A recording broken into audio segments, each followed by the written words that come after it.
Voice of امریکہ کے ہفتہ وار programme independence avenue میں خوش آمدید. میں ہوں محمد عاطف. السلام علیکم. جمعرات کو لندن میں ہونے والی افغان ڈونرز کانفرنس میں دنیا بھر کے 60 ممالک کے مندوبین نے شرکت کی، جس کا مقصد افغان معیشت اور سوسائٹی کو مضبوط کرنا، کرپشن کو ختم کرنا اور جمہوری اصلاحات کی حمایت ہے. برطانیہ کے وزیر اعظم ڈیوڈ کیمرون کی خصوصی دعوت پر وزیر اعظم نواز شریف بھی اس کانفرنس میں شریک ہوئے. نواز شریف نے کانفرنس کے بعد پریس کے سامنے ایک بیان میں کہا کہ پاکستان افغان معیشت کو مضبوط کرنے اور حکومت کے مستقبل کے پلانز کی مکمل حمایت کرتا ہے. امریکہ نے اپنے دیگر اتحادیوں کے ساتھ افغانستان کی منتخب حکومت کی حمایت اور مدد جاری رکھنے کا وعدہ کیا ہے. آج کے پروگرام میں گفتگو کے لیے میرے ساتھ شامل ہیں اسٹوڈیو میں وائس آف امریکہ کی افغان سروس کے managing editor Ibrahim Nasr sahab. Ibrahim sahab, thank you for being on my show. اس کے علاوہ کابل سے اسکائپ پر ہمارے ساتھ ہیں سینئر صحافی اور تجزیہ کار سمیع یوسفزئی، اور پاکستان میں ٹیلی فون پر ہمارے ساتھ ہیں معروف ٹاک شو ہوسٹ، صحافی اور تجزیہ کار سلیم صافی صاحب. آپ دونوں احباب کا بھی بہت شکریہ ہمارے ساتھ پروگرام میں شامل ہونے کا. سلیم صافی صاحب سے میں گفتگو کا آغاز کرنا چاہوں گا. آپ دونوں مہمانوں کی اجازت سے، صافی صاحب نے ہمارے لیے وقت نکالا ہے لیکن مختصر وقت نکالا ہے. صافی صاحب، وزیر اعظم نواز شریف نے افغان حکومت کی مکمل حمایت کا یقین دلایا ہے، اور آج ڈیوڈ کیمرون کی رہائش گاہ پر نواز شریف صاحب، اشرف غنی صاحب اور ڈاکٹر عبداللہ کی ملاقات بھی ہوئی ہے. اشرف غنی صاحب دہشت گردوں کے خلاف پاکستان کی کارروائیوں پر مطمئن نظر آتے ہیں، لیکن افغانستان کے سابق وزیر داخلہ عمر داؤدزئی نے کہا ہے کہ پاکستان میں امن کی بحالی میں تعاون کی امید نہ رکھ کر وقت ضائع نہ کیا جائے. آپ اس بیان کو کیسے دیکھتے ہیں؟ میرے خیال میں جو ماضی کا تعلق رہا ہے دونوں ممالک کا، وہ نہ صرف یہ کہ شکوے شکایات پر مبنی رہا ہے، بلکہ افغان حکومت کو جو شکایت رہی اس میں کسی حد تک وزن بھی رہا، اور اس کے برعکس جو پاکستانی حکومت کی بھی افغان حکومت سے شکایت رہی ہے کہ افغان سرزمین پاکستان کے خلاف استعمال ہو رہی ہے، یا افغان حکومت پاکستان کے کنسرنس کو مد نظر نہیں رکھ رہا ہے. اور ظاہری بات ہے کہ داؤدزئی صاحب پاکستان میں سفیر بھی رہے اور وزیر داخلہ بھی رہے، تو اگر ماضی کی بنیاد پہ بات کی جائے تو پھر تو دونوں ممالک کو ایک دوسرے سے کسی خیر کی توقع نہیں رکھنی چاہیے. لیکن اشرف غنی صاحب کے صدر بننے کے بعد جن شروعات کا آغاز ہوا ہے، اور جس طریقے سے اس سے پہلے بھی دونوں ممالک کی قیادت ایک دوسرے سے ملتی رہی ہے، رابطے میں رہی ہے، تو اور ایک بڑی تبدیلی اس مرتبہ جو دیکھنے میں آ رہی ہے وہ یہ کہ افغانستان کی طرف سے اس مرتبہ کوئی ایک شخصیت پاکستان کے ساتھ تعاون سے آمادہ نہیں ہے، بلکہ پوری قیادت جس میں شمال کی قیادت بھی شامل ہے، ڈاکٹر عبداللہ بھی، رشید دوستم بھی، اور اسی طرح ہزارہ قوم کے نمائندے بھی. دوسری طرف پاکستان میں بھی یہ پہلی مرتبہ دیکھنے کو آ رہا ہے کہ پاکستان کی اگرچہ پالیسی میں اب بھی بنیادی کردار پاکستانی ملٹری کا ہے، لیکن پاکستان کی ملٹری اور سویلین قیادت وہ ایک پیج پہ نظر آ رہے ہیں. اور دوسرا، دونوں نے جس عزم کا اعادہ کیا ہے اس کو امریکہ اور برطانیہ کی نگرانی اور سرپرستی بھی حاصل ہے. تو اگر جو وعدے کیے گئے ہیں اور جس طرح انسٹیٹیوشنز ٹو انسٹیٹیوشن تعاون کیا جا رہا ہے یا تعلقات بنائے گئے ہیں، اگر اس پروسیس کو آگے بڑھایا گیا اسی طرح خلوص نیت کے ساتھ، تو میرے خیال میں پھر داؤدزئی صاحب جیسے لوگوں کے خدشات بے بنیاد ثابت ہوں گے. لیکن اگر ماضی کو دہرانے کی کوشش کی گئی اور ایک دوسرے کے ساتھ کھیلنے کی کوشش کی گئی تو میں سمجھتا ہوں کہ پھر یہ آخری موقع بھی ضائع کر دیا جائے گا. صافی صاحب، ماضی کا آپ نے ذکر کیا ہے، تو اب ایک چیز جو اور بھی مختلف ہوئی ہے وہ یہ ہے کہ پاکستان اور افغانستان کے درمیان دہشت گردی پر قابو پانے اور بارڈر کے دوسری طرف سے ہونے والی دہشت گردی کو روکنے کے لیے پولیٹیکل، ملٹری اور انٹیلیجنس لیول پر معلومات کے تبادلے کا معاہدہ بھی طے پانے والا ہے. یہ معاہدہ کتنا کارگر ہوگا؟ اور ساتھ میں یہ بھی بتاتا چلوں کہ کل secretary of state John Kerry نے جب صحافیوں سے بات کی کانفرنس کے بعد، تو انہوں نے یہ کہا کہ ایک بات پر ایگریمنٹ ہے کہ سیف ہیونز یعنی محفوظ پناہ گاہیں نہ تو پاکستان میں ہوں گی اور نہ ہی افغانستان میں ہوں گی. تو کیا یہ انٹرنیشنل پریشر بھی ہے جس کی وجہ سے دونوں ممالک ایک دوسرے کے قریب آ رہے ہیں؟ دیکھیں، ایک تو انٹرنیشنل اور بالخصوص امریکہ اور برطانیہ جیسے ممالک کا پریشر بھی ہے، اور ہم سب جانتے ہیں کہ افغانستان میں اس وقت جو سیاسی بساط بچھائی گئی ہے وہ امریکہ کے پریشر کا ہی مرہون منت ہے. لیکن دوسری تبدیلی ایک تو یہ آئی ہے کہ پچھلے 13-14 سال کے دوران کیونکہ نیٹو فورسز وہاں پہ موجود رہی اور جو خطے کے ممالک تھے چین اور روس یا ایران وغیرہ، ان کے کنسرنز کو بھی پوری طرح مد نظر نہیں رکھا جا رہا تھا، اور کنسپریسی تھیوریز پہ خود افغانستان کے اندر بھی حکومتی حکام بھی یقین کرتے تھے. افغان صدر حامد کرزئی صاحب بھی بعض اوقات امریکہ کی طرف سے کنسپریسی تھیوریز کا پرچار کرتے تھے. تو اس کے تناظر میں افغانستان کے اندر ایک پراکسی وار بھی جاری تھا. وہ پراکسی وار پاکستان اور ہندوستان کے مابین بھی تھا، وہ کسی حد تک ایران اور امریکہ کے مابین بھی تھا. مثلا روس کا جو ڈرگز کے حوالے سے کنسرن تھا اس کو ایڈریس نہیں کیا جا رہا تھا، تو روس بھی بادر ناخواستہ اگر تعاون کر رہا تھا. ایک تو جب اب ڈرا ڈاؤن ہو رہا ہے تو اس کے تناظر میں سب جو خطے کے ممالک ہیں ان کے وہ کنسرن بڑی حد تک ریموو ہو رہے ہیں، اور اب ظاہری بات ہے سب کو یہ احساس ہے کہ امریکہ اور برطانیہ سے بڑھ کے افغانستان کے عدم استحکام کا بوجھ خطے کے ممالک کو اٹھانا پڑے گا. تو ایک اس لیے بھی ان کی سوچ اور اپروچ میں تبدیلی آ گئی ہے. مثلا آپ دیکھیں کہ شمالی وزیرستان آپریشن پہ پاکستانی اسٹیبلشمنٹ پچھلے 7-8 سالوں میں آمادہ نہیں ہو رہی تھی، لیکن اب آمادہ ہو گئی، اور یہ بھی دعویٰ کیا جا رہا ہے کہ اکراس دا بورڈ کارروائی کی جا رہی ہے. اسی طرح افغانستان کی حکومت حامد کرزئی صاحب پچھلے 10 سال میں اس بات پہ آمادہ نہیں ہو رہے تھے کہ وہ اپنی فوج کو تربیت کے لیے پاکستان بھیج دے، لیکن اشرف غنی صاحب نے آتے ہی اس پہ آمادگی ظاہر کی، کیونکہ وہ اس حقیقت کا ادراک کر رہے ہیں کہ امریکہ اور نیٹو فورسز تو کل چلی جائیں گی لیکن ان کو پاکستان کے ساتھ رہنا ہے. تو میں سمجھتا ہوں کہ یہ جو ایک دوسرے کی ضرورت کا احساس کیا جا رہا ہے، اور پھر جس کی طرف آپ نے اشارہ کیا کہ انٹیلیجنس تعاون ابھی تک جو ہو بھی رہا تھا وہ صرف امریکہ کے ذریعے یا امریکہ پریشر کے تحت ہو رہا تھا، لیکن پاکستانی ISI اور افغانستان کے NDS کے درمیان نہ روابط تھے اور نہ قریبی تعلق تھا. اب اگر یہ چیزیں کی جا رہی ہیں اور افراد کی بجائے انسٹیٹیوشنز ٹو انسٹیٹیوشن تعلق کو مضبوط کیا جا رہا ہے، تو میں سمجھتا ہوں کہ وہ دونوں ممالک کے تعلقات کی ڈائریکشن کو مستقبل میں نہ صرف یہ کہ بدل سکتا ہے بلکہ افغانستان کی طرف سے تو میری اطلاعات کے مطابق بارڈر ایریاز میں جوائنٹ آپریشن پہ بھی آمادگی ظاہر کی گئی ہے. یہ تو اگر یقیناً بڑی بات ہوگی. کہ ایک جی صافی صاحب، میں یہاں پہ اگر آپ اجازت دیں تو میں ابراہیم صاحب کو بھی شامل کروں گفتگو میں. ابراہیم صاحب، وعدہ تو کر دیا گیا ہے کہ افغانستان کو تنہا نہیں چھوڑا جائے گا، اور معاشی سپورٹ بھی جاری رکھی جائے گی اور آپریشنل سپورٹ بھی دی جائے گی افغانستان کو، اور افغانستان کے عوام کے لیے اور انتظامیہ کے لیے یقیناً یہ ایک بڑی بات ہوگی. لیکن کیا یہ مطمئن کر پائے گی افغان فورسز کو، افغان عوام کو، وہاں کی لیڈرشپ کو کہ ہمارے ساتھ وہ نہیں ہوگا جو پہلے ہوا ہے اور افغانستان اپنے بل پر سسٹین کرے گا؟ افغانستان کی حکومت جو ہے نا، میرے خیال میں ابھی تک جو ہیلپ ان کو مل رہی انٹرنیشنل کمیونٹی کی طرف سے، یعنی وہ اتنی ہے جو افغانستان کی آرمی کو، افغانستان کی اکانومی کو سسٹین کر رہی ہے.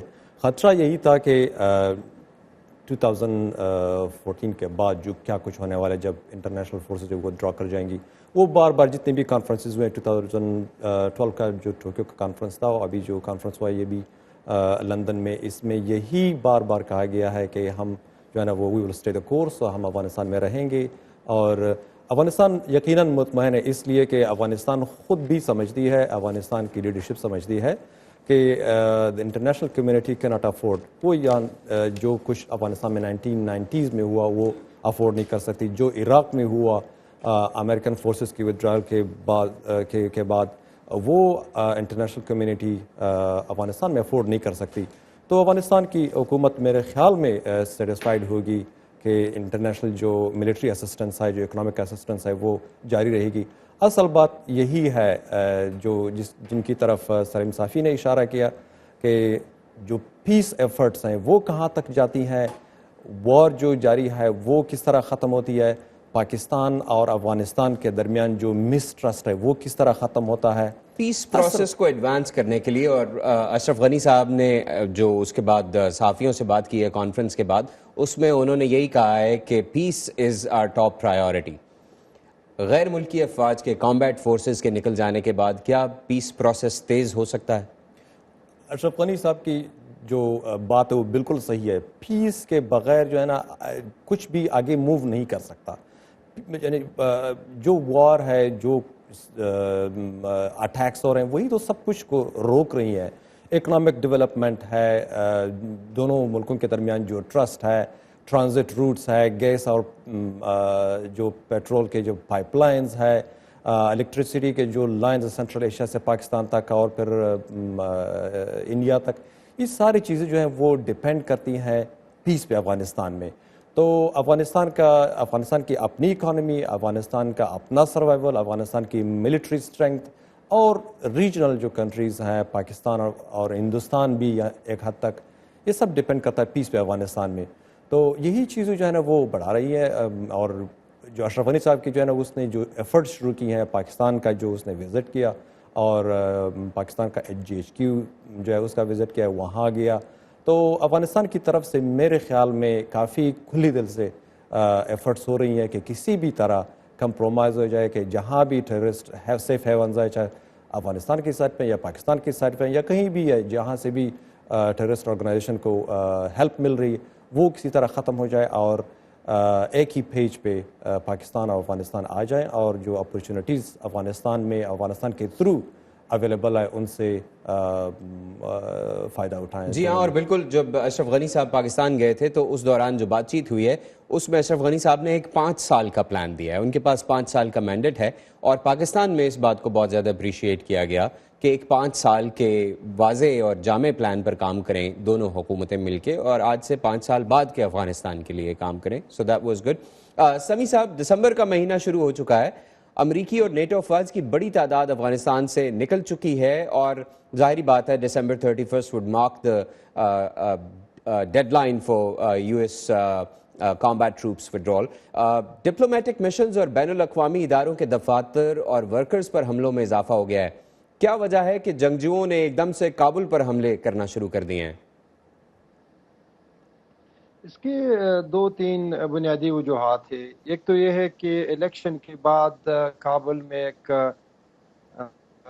دونوں اشرف غنی صاحب اور ڈاکٹر عبداللہ صاحب کی درمیان شراکت کے اقتدار کا ایک فارمولہ تو طے ہو گیا، لیکن وہ جو بڑی فارمولہ ہو گیا لیکن اس کے بعد کی جو نیچی جو اختیارات کی تقسیم تھی اس پر ایک بہت بڑی جنگ شروع ہو گئی، جس کی وجہ سے پوری سسٹم میں قسم کہ جام ہو گئی. جو ادارے ہیں اس کو پتہ نہیں کہ اس کا مستقبل کیا ہے. جو لوگ یہاں پر سیکورٹی اور دوسرے اداروں میں کام کر رہے ہیں ان کی بھی اپنی فکر ہوتے ہے کہ کیا وہ نئی سسٹم میں ان کے اپنی جگہ پہ ہوں گے یا نہیں ہوں گے، جس کی وجہ سے یہاں پر کہ جو انٹیلیجنس ہے وہ علیحدہ پیج پہ تھے. جو افغانستان کے منسٹری آف انٹیریئر ہے وہ علیحدہ سوچ رکھتے تھے.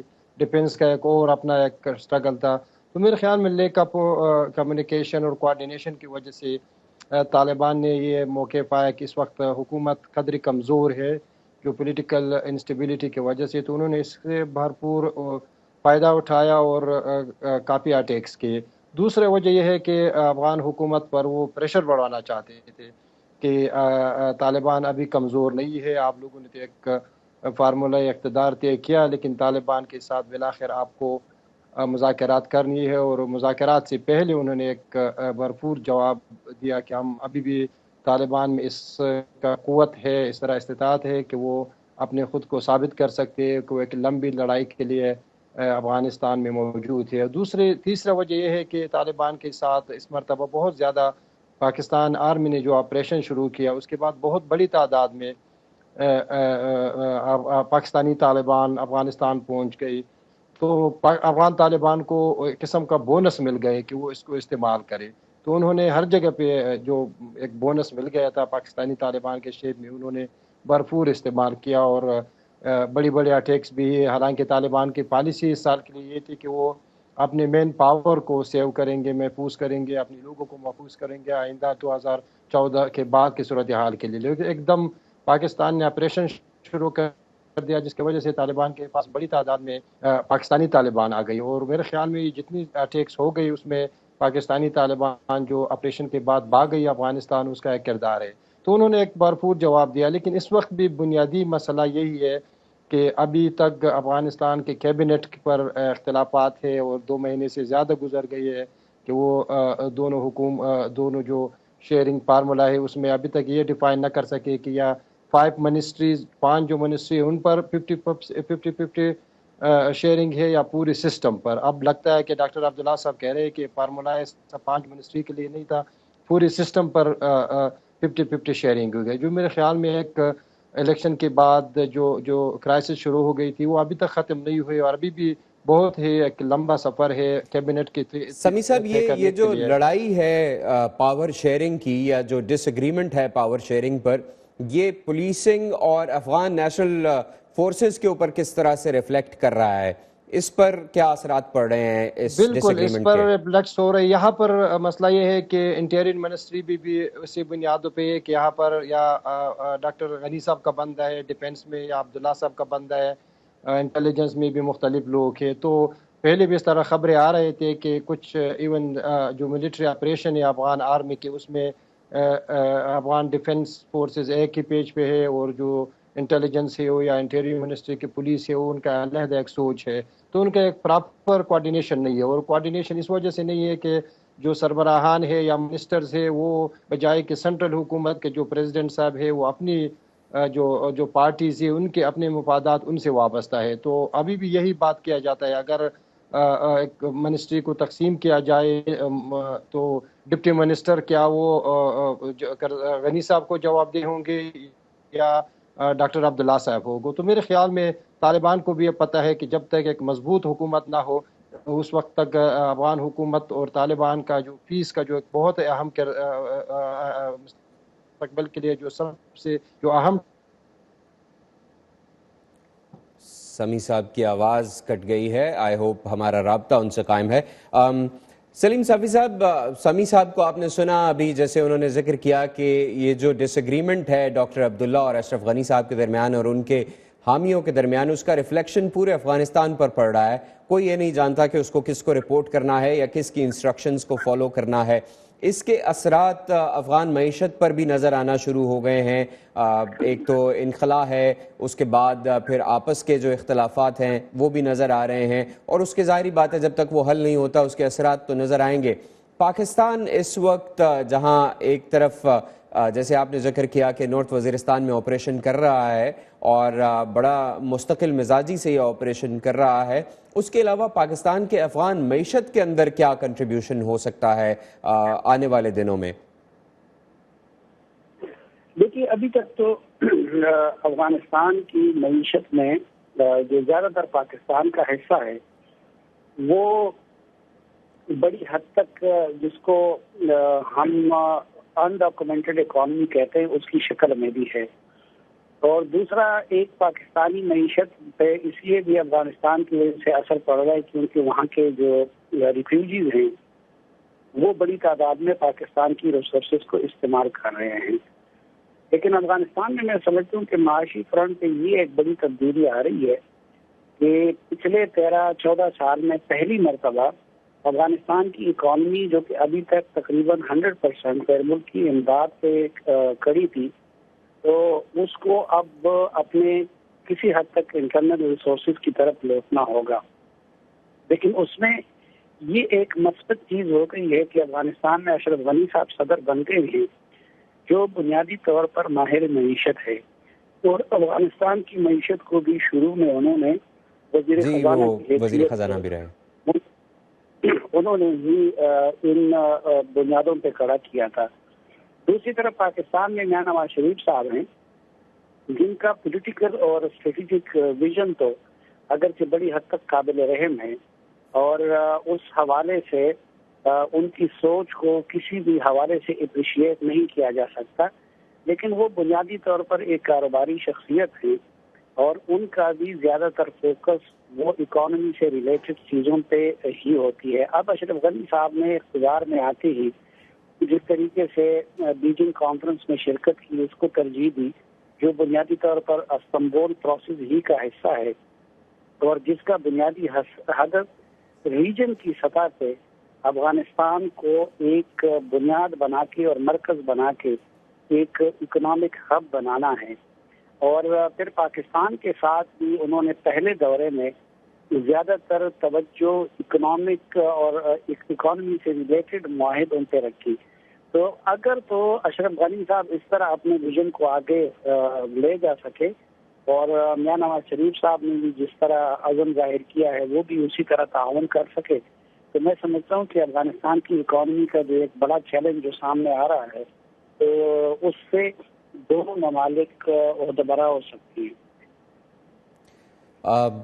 ابراہیم صاحب, secretary of state John Kerry نے جو بیان دیا ہے اس میں جہاں انہوں نے تعاون کی بات کی ہے, سپورٹ کی بات کی ہے, وہیں کچھ بٹوین دا لائنز بھی انہوں نے باتیں کی ہیں. جیسے میں نے پہلے ذکر کیا کہ دونوں طرف سیف ہیونز نہیں ہوں گی, لیکن انہوں نے یہ بھی ساتھ میں کہا کہ یہ جو اٹیکس ہو رہے ہیں ان پر بہت حیران نہیں ہونا چاہیے. کسی نے یہ وعدہ نہیں کیا یا کسی نے یہ گارنٹی نہیں دی کہ یہ اٹیکس ختم ہو جائیں گے یا رک جائیں گے. یہ ایک پروسیس ہے, یہ چلتا رہے گا.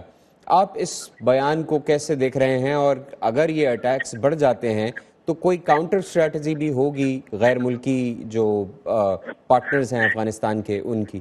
میرے خیال میں سیکرٹری آف اسٹیٹ کے جو بیان ہے وہ ایک حد تک صحیح بھی ہے کہ اٹیکس ہیں, سوسائڈ اٹیکس ہیں شہروں میں یا سڑکوں پہ, میجر جو روٹس ہیں جو پروونسز کو لنک کر رہے ہیں, یہ کوئی مشکل کام نہیں ہے ایک ٹیررسٹ آرگنائزیشن کے لیے, ایک انسرجنٹ گروپ کے لیے.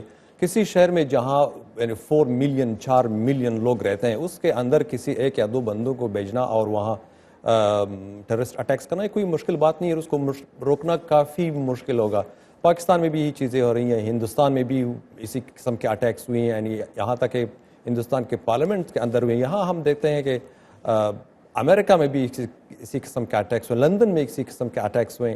تو یہ میرا نہیں خیال کہ اگر اس قسم کے اٹیکس جاری بھی رہ رہے ہیں اس میں افغانستان کا جو سسٹم ہے کولیپس ہو جائے گا. جب تک طالبان اس حد تک نہ پہنچے کہ یعنی وہ اوور رن کر لے اور ملٹری بیسز کو, اور افغانستان کی جو آرمی ہے وہ یعنی صحیح معنوں میں وہ ڈیفیٹ کر جائے, وہ پیچھے ہٹ جائے اپنے بیسز سے, تو وہ خطرناک سچویشن ہے کہ اگر یہ حملے جاری رہتے ہیں یہ اکنامک ڈیولپمنٹ جو ہے اس کو یعنی کافی خدشہ پیش کرے گی. لائف جو ہے نا صاف بات ہے کہ صاف ظاہر ہے کہ لوگوں کی جانیں ضائع ہوتی تھیں, لیکن اٹس ناٹ سم تھنگ کہ ہم کہیں کہ یہ اٹ ول کاز جو میجر ڈسٹریکشن ہے کہ جو افغانستان واپس نہیں جائے گا. اور میرا نہیں خیال کہ جو ابھی جو اسی قسم کے سوسائڈ اٹیکس ہو رہے ہیں یہ ایک دم ختم ہو جائیں, ایک دم رک جائیں. یہ جاری رہیں گے. اگر کم ہوئی تو شاید ہی اگر دونوں ملکوں کے درمیان پاکستان افغانستان کے درمیان ٹرسٹ بڑھتا ہے, کوآپریشن بڑھتا ہے ٹیررسٹ گروپس کو ایلیمنیٹ کرنے کا, تو یہ میرے خیال میں گریجولی ختم ہو جائیں گے. ایک دم رک جانا ان کا میرے خیال میں یعنی بہت بڑی ایکسپیکٹیشن ہوگی ابھی جو پیس پروسیس ہے اس سے. 13 سال کی جنگ کے بعد جو کہ فورن ٹروپس نے زیادہ تر لڑی اور اس کے بعد gradually American Afghan armed forces نے ٹیک اوور کرنا شروع کیا, رسپانسبلٹیز لینا شروع کی. آج کا افغانستان 13 سال پہلے کے افغانستان سے آپ کو کتنا مختلف نظر آتا ہے, کتنا پر امید نظر آتا ہے؟ 13 سال پہلے افغانستان میں کچھ بھی نہیں تھا. افغانستان جب طالبان کے ہاتھ میں تھا وہاں نہ ہی اسکولز تھے, نہ ہی یونیورسٹیز تھی, نہ ہی سڑکیں تھیں, نہ ہی ٹیلی فون تھا, اور نہ ہی افغانستان کی آرمی تھی, نہ پولیس تھا, اور عورتیں جو ہیں وہ سارے گھروں کے اندر بند تھی. تو Afghanistan has got a system. Afghanistan میں ایک حکومت ہے جو کہ ریکگنائز ہے ورلڈ وائڈ. افغانستان میں الیکشن میں چاہے جتنے بھی فالٹس کے ساتھ افغانستان میں الیکشن ایک ڈیموکریٹک پروسیس چل پڑا ہے. افغانستان کو بلینز آف ڈالرز جو ہے وہ اکنامک ایڈ مل رہا ہے. افغانستان جو ہے اس پہ ورلڈ لیول پہ بڑی بڑی کانفرنسز ہو رہی ہیں, ملینز آف چلڈرن جو ہے وہ اسکول جا رہے ہیں, یونیورسٹیز ہیں. تو افغانستان جو کافی ڈفرینٹ ہے. لیکن شروع کے جو سال تھے جب انٹرنیشنل کمیونٹی افغانستان میں آ گئی وہاں جو مورال تھا لوگوں کا وہ کافی اونچا تھا, ہوپ اور آپٹیمزم بہت زیادہ تھا. اٹیکس بھی کم تھے, طالبان جو ہے وہ ڈیفیٹ کر گئے تھے, طالبان جو ہے وہ ڈسپرس ہو گئے تھے. 2-3 سال تک جو ہے نا کہ کمپیریٹیولی اگر دیکھیں تو مورال لوگوں کا ڈاؤن ہے, اٹیکس زیادہ ہو رہی ہیں. لیکن افغانستان میں بہت کچھ ہے. افغانستان میں بزنس ہے, افغانستان جو ہے وہ